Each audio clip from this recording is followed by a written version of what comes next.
আলহামদুলিল্লাহ নাহমাদুহু ওয়া নাস্তাঈনুহু ওয়া নাস্তাগফিরুহ ওয়া নাউযু বিল্লাহি মিন শুরুরি আনফুসিনা ওয়া মিন সাইয়্যিআতি আ'মালিনা মান ইয়াহদিহিল্লাহু ফালা মুদিল্লা লাহু ওয়া মান ইউদ্লিল ফালা হাদিয়া লাহু ونشهد أن لا إله إلا الله وحده لا شريك له ونشهد أن سيدنا وحبيبنا ومولانا محمدا عبده ورسوله الذي أرسله بالحق بشيرا ونذيرا وداعيا إلى الله بإذنه وسراجا منيرا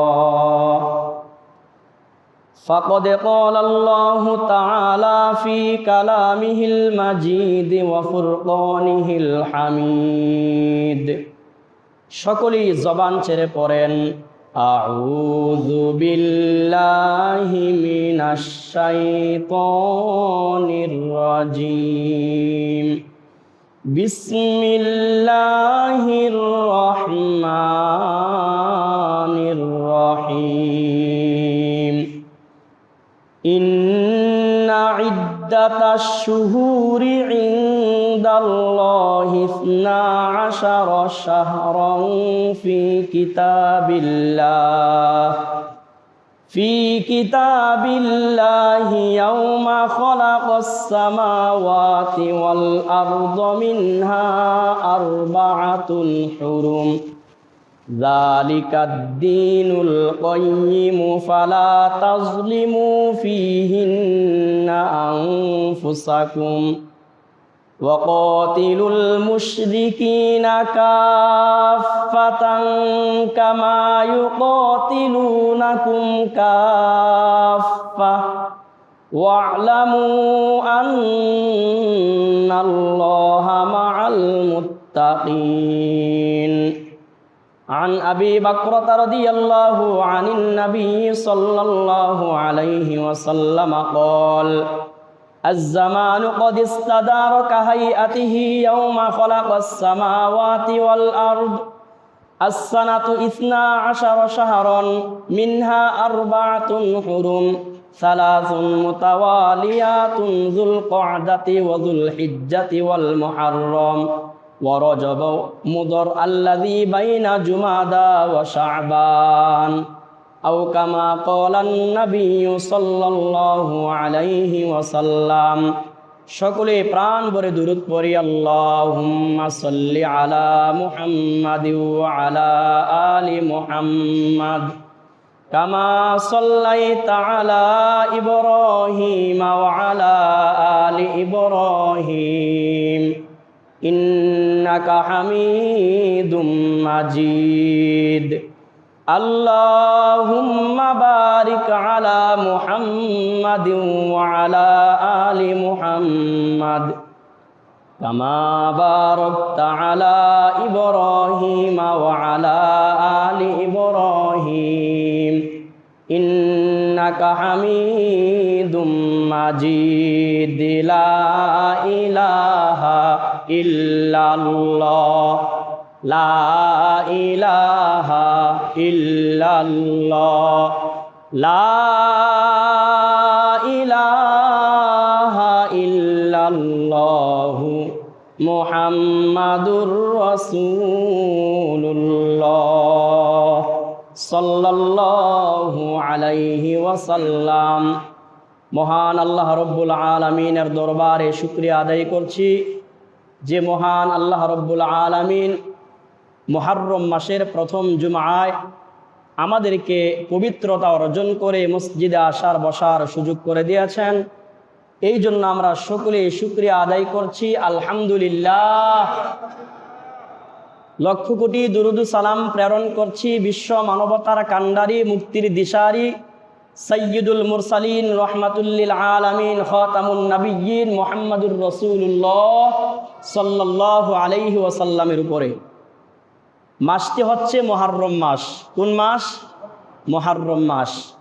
কোরআনে কারীমের যে আয়াতে কারীমা আপনাদের সামনে আমি তেলাওয়াত করেছি তার তরজমা হচ্ছে, আল্লাহ তাআলা বলছেন, ইন্না ইদ্দাতাশ শুহুরি ইনদাল্লাহ, নিশ্চয়ই মাস হিসাবে আল্লাহ তাআলার কাছে গণনায় ইসনা আশার শাহরন, 12 মাস। এক বছরে কয় মাস? 12 মাস। ফি কিতাবিল্লাহ, এটি আল্লাহ তাআলার কিতাবে লিপিবদ্ধ আছে। ইয়াউমা খালাকাস সামাওয়াতি ওয়াল আরদ, আসমান জমিন যেদিন সৃষ্টি করা হয়েছে সেদিন থেকেই আল্লাহ তাআলার কাছে বছরে মাস হচ্ছে 12টি। মিনহা আরবাতুন হুরুম, তার মধ্যে 4টি মাস অতি সম্মানিত, অতি পবিত্র। বলেন সুবহানাল্লাহ। যালিকাদ দীনুল কাইয়্যিম, এটাই হচ্ছে সহজ সরল বিধান। ফালা তাজলিমু ফীহিন্না আনফুসাকুম, অতএব তোমরা এই ব্যাপারে নিজেদের উপর জুলুম করো না। ওয়াকাতিলুল মুশরিকিনা কাফা, এবং মুশরিকদের সাথে লড়াই করো, সংগ্রাম করো সর্বাত্মকভাবে। কামা ইউকাতিলুনাকুম কাফা, যেমন তারা সর্বাত্মক প্রচেষ্টায় তোমাদের সাথে লড়াই করে।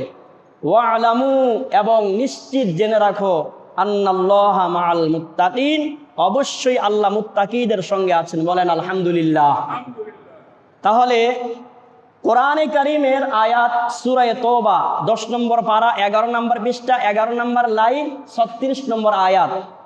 এখান থেকে আমরা জানতে পারলাম আল্লাহ তাআলা যেদিন থেকে আসমান জমিন সৃষ্টি করেছেন সেদিন থেকেই আল্লাহ তাআলার কিতাবে লিপিবদ্ধ আছে বছরে মাস হচ্ছে কয়টি? 12টি। কয়টি? 12টি। তার মধ্যে 4টি মাস অতি সম্মানিত। কয়টি মাস? 4টি মাস। এই 4টি মাস আমাদেরকে জানতে হবে। আসুন আমরা হাদিস থেকে জেনে নেই। আন আবি বকরহ রাদিয়াল্লাহু আনহু আনিন নবী সাল্লাল্লাহু আলাইহি ওয়াসাল্লাম قال, হযরত আবু বকর রাদিয়াল্লাহু আনহু থেকে বর্ণিত, তিনি বলেন, আয-জামানু ক্বাদ ইসতাদারাকা হাইআতিহি, জমানা আল্লাহ তাআলা ইয়াউমা খালাকাস সামাওয়াতি ওয়াল আরদ, আসমান জমিন যেই দিন সৃষ্টি করেছেন সেদিন থেকে জমানা আবর্তিত হচ্ছে, আজও আবর্তিত হচ্ছে। আস-সানাতু ইসনা আশারা শাহরান, এক বছরে 12 মাস। মিনহা আরবাতুন হুরুম, তার মাঝে 4টি মাস অতি সম্মানিত, মহাপবিত্র। সালাসুন মুতাওয়ালিয়াতুন, 3টি মাস পরস্পর। 1 নম্বর যুলকআদা অর্থাৎ জিলকদ মাস, 2 নম্বর যুলহিজ্জাহ জিলহজ মাস, 3 নম্বর ওয়াল মুহাররম। তাহলে 3টি মাস পরস্পর, জিলকদ, জিলহজ, মুহাররম। সবাই বলেন জিলকদ, জিলহজ, মুহাররম। এই 3টি মাস সম্মানিত মাস পরস্পর। আরেকটি হচ্ছে ওয়া রজাবু মুদরাল্লাযী বাইনা জুমাদা ওয়া শাবান, জুমাদি ও সানি এবং রজব, শাবানের মাঝামাঝি যে মাস অর্থাৎ রজব মাস। অনেক গ্যাপের পর একটা মাস, রমজান মাসের আগে দ্বিতীয় মাস রজব মাস। এই মোট 4টি মাস আল্লাহ তাআলার কাছে সম্মানিত। এই 4টি মাসের ব্যাপারে আরবদের মুশরিকরা পর্যন্ত সম্মান করত। এই 4 মাসে তারা নিজেদের মধ্যে যুদ্ধ বিগ্রহ বন্ধ ছিল, তারা এই 4 মাসে যুদ্ধ করত না। এই 4 মাসকে তারা সম্মানিত মনে করা হতো। এর মধ্যে সবচাইতে গুরুত্ব দিত তারা জিলহজ মাসে, হজকে কেন্দ্র করে। এরপরে হচ্ছে মুহররম মাস, যেটি আমাদের বর্তমান রানিং মাস চলতেছে। বলেন আলহামদুলিল্লাহ। আজকের আমাদের আলোচনার বিষয় থাকবে মুহররম মাস এবং আশুরার ফজিলত এবং কারবালার কিছু সংক্ষিপ্ত ইতিহাস। ভালো করে মনে রাখেন, আজকের আলোচনার বিষয় থাকবে মুহররম মাস এবং আশুরার ফজিলত সম্পর্কে এবং কিছু কারবালার ইতিহাস। বলেন আলহামদুলিল্লাহ। আল্লাহ রাব্বুল আলামিন বলেছেন কোরআনে কারীমের মধ্যে, আল্লাহ তাআলা জানিয়ে দিয়েছেন যেই 4টি মাস আল্লাহ তাআলার কাছে সম্মানিত, এই 4 মাসের মধ্যে একটি মাস হচ্ছে মুহররম মাস, যেই মাসটি আমাদের বর্তমান চলতেছে। আল্লাহর নবী সাল্লাল্লাহু আলাইহি ওয়াসাল্লাম বলেছেন, আন আবি হুরায়রা রাদিয়াল্লাহু তাআলা আনহু قال قال رسول الله صلى الله عليه وسلم أفضل الصيام بعد رمضان شهر الله المحرم, মাহে রমজানের পরে আল্লাহ তাআলার কাছে সবচাইতে শ্রেষ্ঠ রোজা হচ্ছে আল্লাহর সম্মানিত মাস মুহররম মাসের রোজা। বলেন সুবহানাল্লাহ। আল্লাহর নবী বলেছেন ওয়া আফদালুস সালাতি বা'দাল ফারিদাতি সালাতুল লাইল, আর ফরজ নামাজের পরে সর্বোত্তম সালাত অর্থাৎ নামাজ হচ্ছে তাহাজ্জুদের নামাজ। বলেন আলহামদুলিল্লাহ। আল্লাহর নবী জানিয়ে দিয়েছেন সিয়ামু ইয়াউমি আশুরা আহতাসিবু আলাল্লাহি আইয়ুকাফিরাস সানাতাল্লাতী ক্বাবলাহু। আল্লাহর নবী বলেছেন যে ব্যক্তি মুহররম মাসের 10 তারিখের রোজা রাখবে, আমি ওই ব্যক্তির ব্যাপারে আল্লাহ তাআলার কাছে আশা রাখি আল্লাহ রাব্বুল আলামিন তার পূর্বের 1 বছরের গুনাহ ক্ষমা করে দিবেন। সুবহানাল্লাহ। যদি মুহররম মাসের 10 তারিখের আশুরা রোজা কেউ রাখে, আল্লাহর নবী বলেছেন আমি আল্লাহ তাআলার কাছে দৃঢ় আশা করি আল্লাহ রাব্বুল আলামিন তার অতীতের 1 বছর গুনাহ ক্ষমা করে দিবেন। সুবহানাল্লাহ। তাহলে এই আশুরা রোজা আমাদের রাখার দরকার আছে কি নাই? সবাই বলেন দরকার আছে কি নাই? আল্লাহর নবী সাল্লাল্লাহু আলাইহি ওয়াসাল্লাম সহ মুসলমানগণ এই রোজাকে ফরজ মনে করে রাখতেন। যখন রমজানের রোজাকে ফরজ করা হলো তখন এটি হয়ে গেল নফল। আল্লাহর নবী বলেছেন ফামান শাআ সামা ওয়া মান শাআ তারাকা, যে ব্যক্তির ইচ্ছা হয় এই মুহররমের রোজা রাখুক, অথবা যার ইচ্ছা হয় ভাঙতে পারে। অর্থাৎ এটি আর ফরজ রইল না, এখন যদি কেউ রাখে নফল হিসাবে হয়ে যাবে।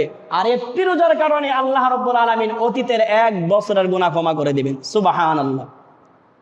তাহলে রাসূল করিম সাল্লাল্লাহু আলাইহি ওয়াসাল্লাম আমাদেরকে যে শিক্ষা দিয়েছেন এই মুহররম মাসের ব্যাপারে, আল্লাহর রাসূল সাল্লাল্লাহু আলাইহি ওয়াসাল্লাম অসংখ্য হাদিসের মাঝে বর্ণনা রয়েছে।